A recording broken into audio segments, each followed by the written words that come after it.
run a short introduction. Yoni, you can start. Sure. Hey, everybody. I'm Yoni. I work at Scopely, part of the GSN acquisition. I've been in the space for about 12 years, focused on performance marketing. Andrew Barak. I'm on product at Unity. Been there 6 years, in ad tech for about, 12 maybe? I don't know. So excited about this.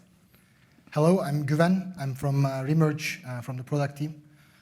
Also, I think 11 years in edtech, and at Remerge for 3 years now. Hey everyone, I'm Jolyn. I'm a product manager lead on the Attribution Reporting API at Google. And yeah, also been at Google for about 11 years, most of that time in ad tech. Hi, Trenton Starkey. I am the product manager at Google, Protected Audience API. My background is primarily in privacy and security for about 8 years. Cool. So I've introduced myself. So, all right, let's start. Question for Govind, Andrew, Yoni. How has remarketing and acquisition changed over the past few years for you guys? Who would like to start? I can go this way. You can go first. Yeah. Okay. I think it would be better if I just talked about remarketing, because we've been focusing on that for quite some time. On iOS, as you have mentioned very clearly, the scale has dropped dramatically. Still, though, things, when there is consent, it works well. On Android, we've seen a lot of growth. And with that growth in the last 2 to 3 years, the focus of the customers and their expectations of efficiency and the amount of value that they can extract from remarketing have been increasing. And that demand has created a lot of focus on better machine learning models and how we can serve those customers by using the same amount of scale and same amount of traffic that is on Android, is extracting even more value from pretty much one platform. So we've seen a lot of growth over there. And of course, this change has driven the demand for new and innovative measurement demands, as you know very well yourself. I'm talking about incrementality. Mm-hmm. So that's what we've been seeing in the last 3 years. Cool. And I'd say at Unity's side, 3 trends we're noticing, right? I'm sure you've all seen the same.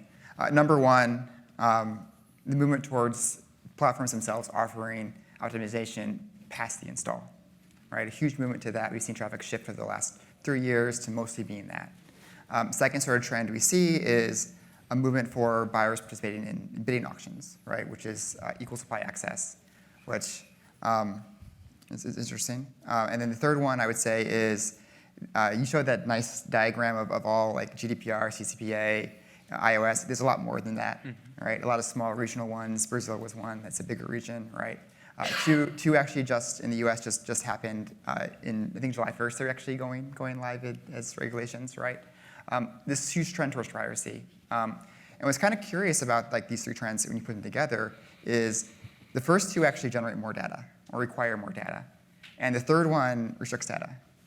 But despite that, we are seeing a growth in companies figuring out how to work in this privacy-centric environment and still offer those post-ROAS, post-install sort of opportunities.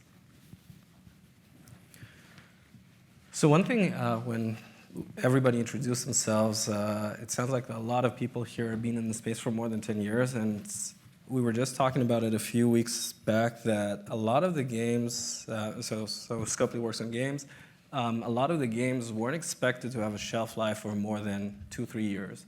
And we're in a space where there's multiple very successful games that are hitting their second decade, right? And Scopely is no different. I personally work on 3 games that are 10 years plus. If you expand that to 5 years plus, it's almost all my games. Point is, like, retargeting has become more and more of a focus because a lot of these users that haven't seen the game in 8 years, like the game itself is a very different experience. And then as Guven kind of mentioned, A lot of the tools that have been developed for retargeting are now being used for just new user acquisition. The incrementality, this cross-platform being added to the scene.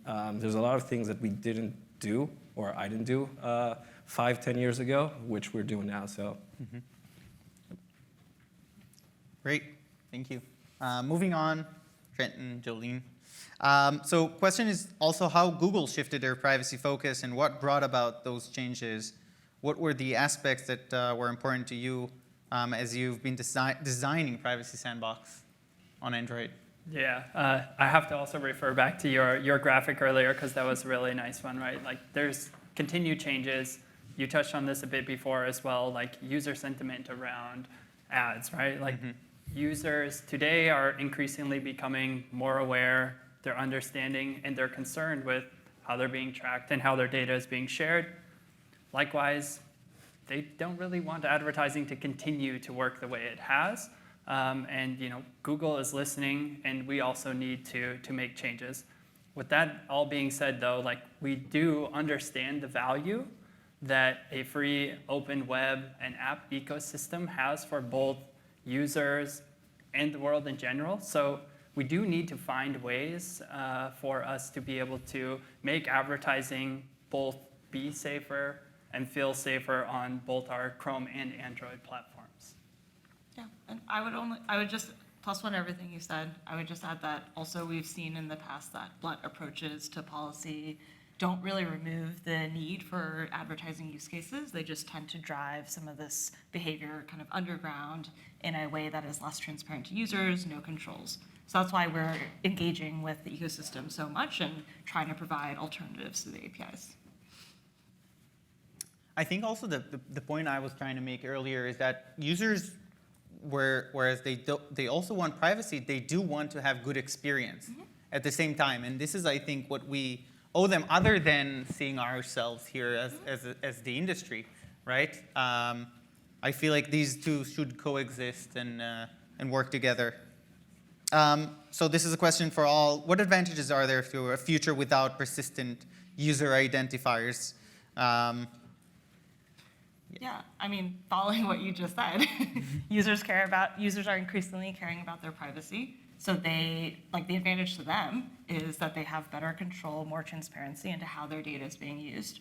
And if they feel better about how their online activities are being protected, then hopefully that translates to a higher level of trust with the publishers and advertisers that they're engaging with. And then on the the ad tech marketer side of the world, we're already seeing, uncovering new opportunities without the use of persistent user identifiers. So like one early example, again, you mentioned in your, you teed us up really well. One example is, our cross-app and web attribution solution, which, we think should really provide higher coverage, more consistent match rates than any existing measurement solutions. I want to focus on, I want to talk about like the people who are building the technologies. With this kind of approach, I think there's going to be innovation that did not occur for quite some time. That is a big advantage personally to me. And that is going to bring definitely better user experience that is not bludgeoning people with ads just to make ends meet, so to say, to run their businesses healthily. The other thing, as a person that lives in Europe, I have seen mobile web being broken after GDPR, literally unusable.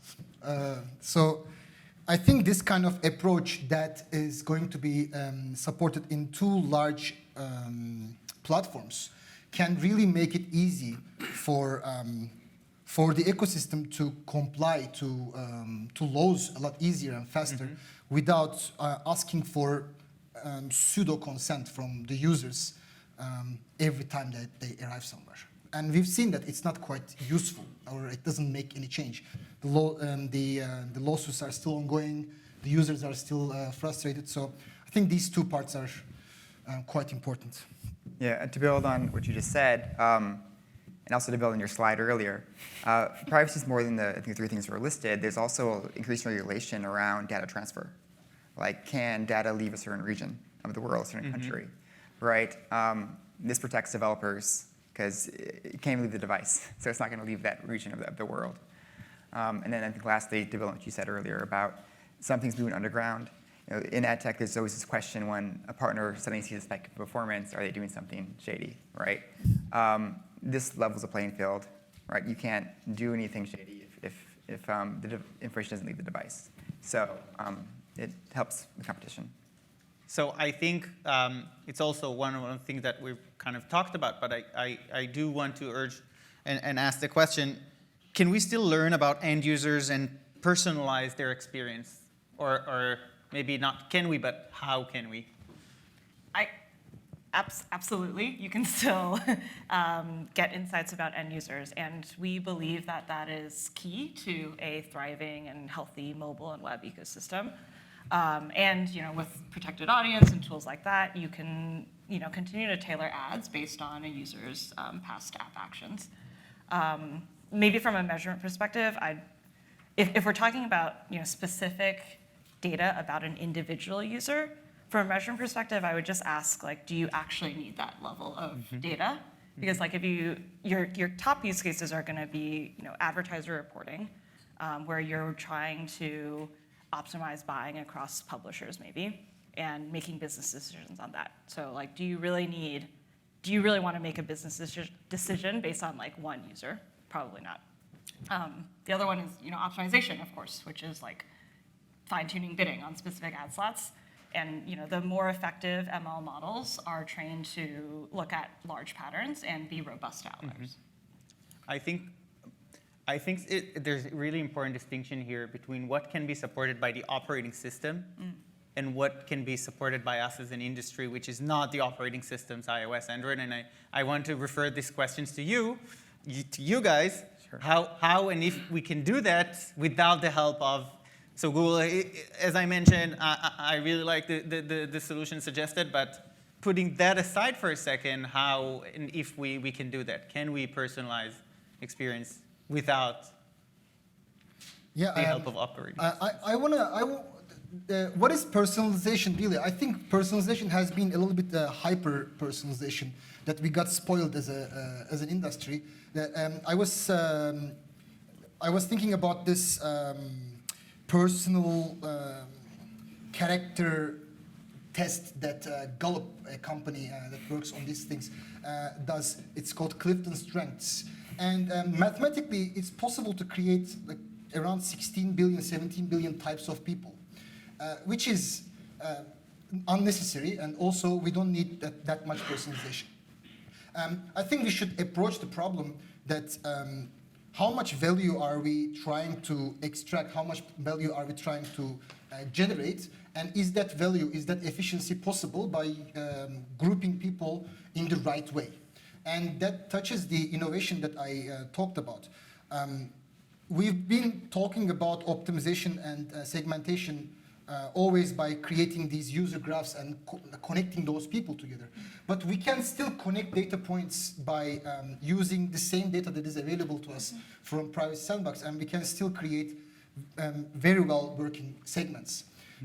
So the short answer is absolutely. How we are going to do that is going to be fun. That's what I'm thinking. Yeah, and to build here, what I would say, and we were talking earlier about this, right? the intent of what Google's doing, right, is to allow advertising while still preserving privacy, right? So, and there's actually, I think, a remarketing use case that you guys can show later, right? Where that's actually personalization, right? So that's an example of it. I would say that in the general sense, definitely moving more towards a cohort-based sort of optimization level. But looking forward to continuing to work with Google on use cases that need to be supported and making sure we can support them. I can add to that, it's in the places I worked, it's never been about the single user, but more on the cohorts. In terms of personalization, again, going back to the remarketing aspect, which oftentimes we're working close with product to understand the first-party data, looking at inside what's resonating and what's not. So we see what we're seeing is more and more kind of working together and trying to understand what resonates with our current players and offer that in our marketing. Great. I want to move on to remarketing, specifically protected audiences API. So perhaps, Govind, Trenton, this is for you. So how do you see that users are going to be reached via the protected audiences API specifically? Yeah, I can take this one first. So we have our protected audience API, formerly known as Fledge, if anybody is keeping up, back when we used all of our bird names. Protected audiences, from day one, core use case was remarketing. It is designed in a privacy-preserving way that does not need cross-app identifiers. Just the basic concept of protected audience API is an advertiser is able to add a user to a custom audience. That custom audience is generally created off of a user activity. So say I added something to a shopping cart and abandoned that shopping cart. They can create a custom audience for abandoned cart. Inside of that custom audience, they can add relevant ads to that abandoned cart, 20% off, getting me to come back, reminding me about those shoes that I just had to have and just didn't finally make that purchase. But essentially, then during an auction, the protected API provides a framework where there is an auction that happens during the protected audience auction. In that, the ads that are relevant from that custom audience, as well as others that are stored and joined on that device, are available for bidding and the opportunity to be able to serve those relevant ads to the user. So at a very high level, it's how it works. In a general sense, obviously, we believe that this is a good, strong foundation for the ecosystem to go and support their remarketing use cases and be able to build upon. I want to double click on something that was mentioned, and I didn't go into too much details in my presentation, but I think this is really important, and I don't know if it was missed from Trenton's. The fact that ads are being created together with the audience is extremely important. So when the audience is created, also ads are being loaded into the device, correct? And this is very different from how things work today. Perhaps I can ask a follow-up question. What if I want to change the ad creative from the time I set the audience? What if I want to update things? How does it work? Yeah, really good question. I'm happy to talk technical details. We could be here all day. As many of you, if you've been on a call with me, we can talk about this all day. But essentially, the way we've set up the foundation is providing the ability for essentially what we call a daily update, so that those ad creatives can continue to be updated based on the audience that's been activated. You can update those ads as the campaign may change. We offer some other levers of the custom audience to set campaign windows, so you can bump out the activation date, say 7 days, if you want to re-engage a user that has used your app. So we give lots of controls just built into the custom audience in order to unlock the key use cases for remarketing from our advertising partners and ad tech. I'm so amazed by this. What was the question again? I would like to refer to your slide. So for remarketing, as you very well know, we are building a solution with you guys. And I don't believe much will change except the fact that we have been consuming every single ID on every single request. So from the technical side, from the infrastructural side, that's going to help us quite a lot. Also, the decisions are not going to be made that way, and the way that the segments are created are not going to work the same way, which means the advertiser sends us, there are two ways that we are working currently with the advertiser. We either create a segment for them on the go because they tell us the behavior patterns that they would like to target. And the other way is they send us the segments that are already made. So for us, not much will change except how the ads are being created and sent to the device. So the major difference is we are gonna have to build the models to run on the device, which is, that is I think the challenging part, to run as efficient and as powerful models on the device.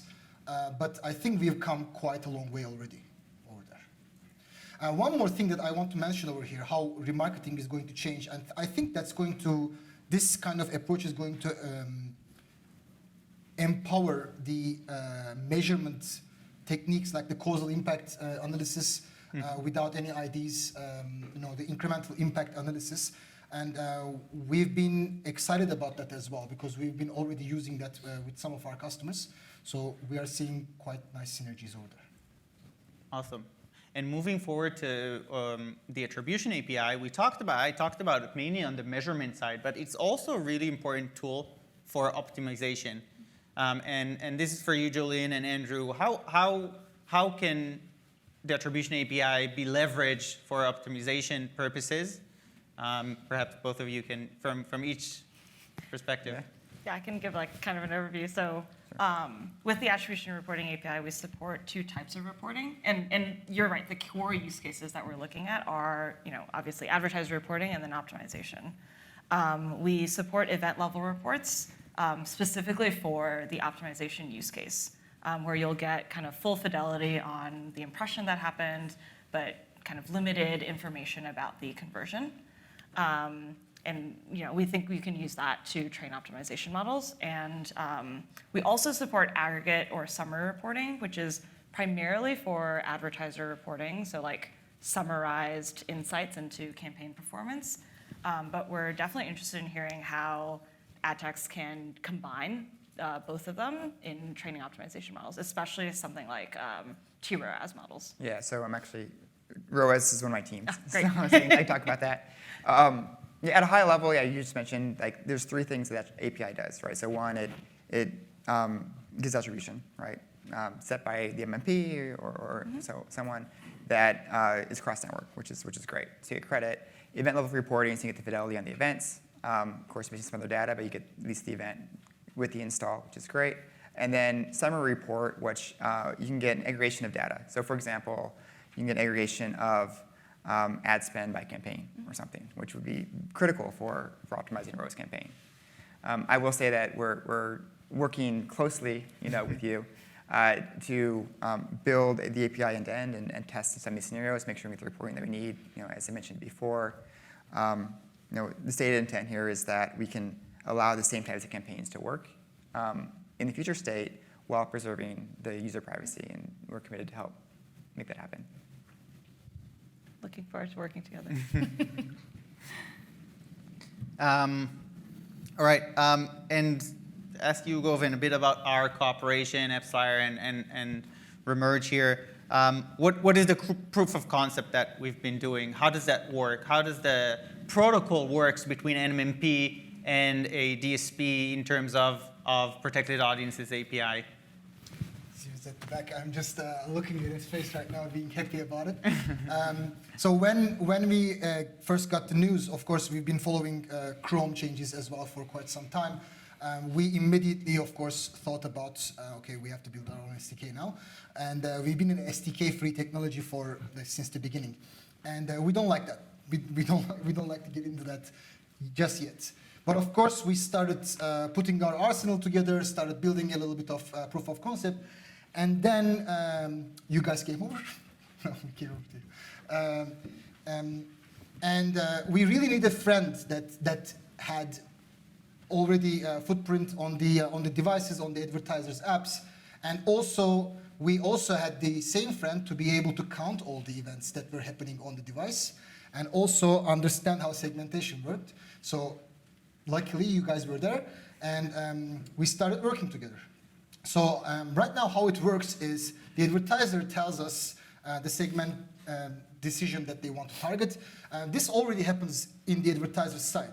The BI teams already look into all the data science teams, etc. They already look into who to target and how to treat those audiences, and they tell us what they want to target. So nothing changes from the operator's side. This segmentation decision is sent to AppsFlyer, and we basically say, while we are getting the events from AppsFlyer, we say, okay, this user is actually a part of that audience. AppsFlyer SDK adds that user to the audience and then tells Android, hey, whenever there's an ad request, you can just tell Remerge that this person is actually part of the segment. Oh, by the way, when we are sending all the audience information to AppsFlyer SDK, we also send all the ads. So it's quite simple. Yeah, I have a question for Google guys and Yoni. How do you? I've mentioned it, but what's your perspective on what should advertisers, app developers start? What can they start doing now in order to prepare for the change? Any of you that want to? Yoni, you can start. Go for it. Sure. So what can we do? There's a few things. One, where we're going into the future is that there's going to be very different solutions. How Google is approaching it is very different from Apple. How different attribution partners are approaching it is very different. And how networks are approaching it is very different. So one of the pros of being like this company is a relatively larger company, so we have the benefit of resources, which helps us build some of the customized solutions, which will hopefully benefit us in the future. But in general, just keeping in touch with your partners, whether it's networks, platforms, or attribution partners, keeping up to date in the different in like different pieces that some knowledgeable people are sharing, and just talking to each other, because we can learn from each other. Yeah, totally agree. And I think, step one is you are all here talking to us, engaging with us. So that's a great start. I think, now is, this is a great opportunity for us to all work together across the ecosystem to look at, what privacy forward solutions for, measurement, targeting, remarketing will look like. And maybe more tactically, like, if you're an ad tech or an app developer, reach out, test our APIs. They're ready to test. We're looking for feedback. We're willing to engage. If you're, a publisher, advertiser, or an app developer that's using a third party for ads use cases, reach out to your providers, see where they are with testing timelines, see how they're thinking about your use cases, and how you can get involved early.